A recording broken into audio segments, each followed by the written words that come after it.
Dear Speaker Ryan, I'm addressing this message to you because, from what everyone tells me, you seem to be a pretty reasonable guy.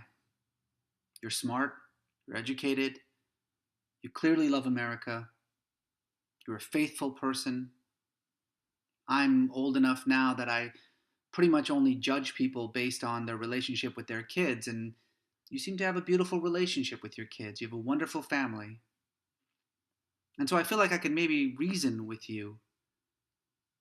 When the big top is on fire, you don't complain to the clown, you complain to the manager. You're the manager, and the big top is on fire. Last year, when you thought that Donald Trump was a con artist, a sexual predator who had no business being in the White House, you said that you would never tolerate something like a Muslim ban. You said that it would violate everything that America stands for. Well, now the Muslim ban is in place, and you were literally the first person in Congress to come out and support for it. And that got me thinking. See, I know a little bit about you.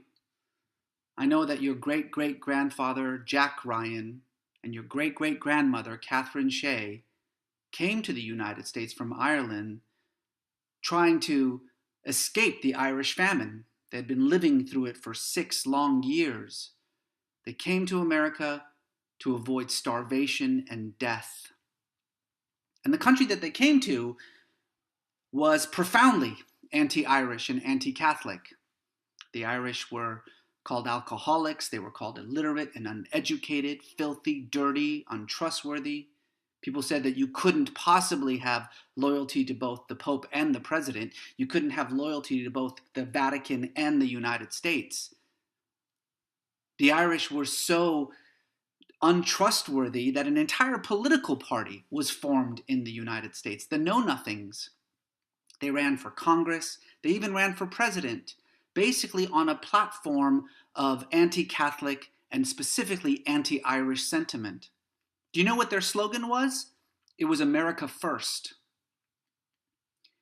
And yet, your great-great-grandparents were allowed into this country.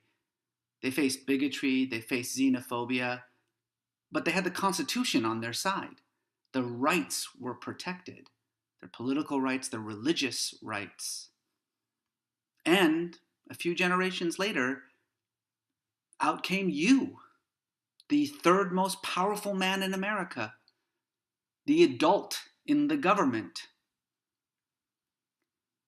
Well, not much has changed right now. Yeah, the refugees are different, but they're still trying to find a home, still trying to flee starvation and death and persecution. They're people exactly like your great-great-grandparents.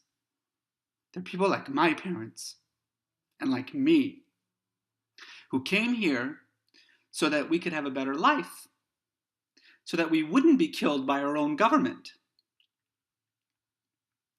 And it seems like you've forgotten something. Not just your words from last year, but you forgot your own identity. You forgot where you came from. I'm as American as you are. It's just, it took me 23 years to become American. And I remember so clearly when I took that oath, that vow of citizenship, I was asked a very simple question. Will you protect this country from all threats, foreign and domestic? And I vowed that I would. Well, there is a threat to this country right now, and he's in the White House.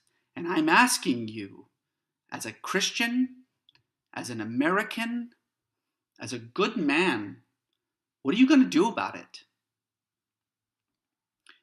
The Pope just said that you cannot call yourself a Christian and turn away refugees and turn your back on the hungry and the weak, the orphaned, the needy, people like your great-great-grandparents. What's your answer to that? I'm waiting. The entire country is waiting to hear from you.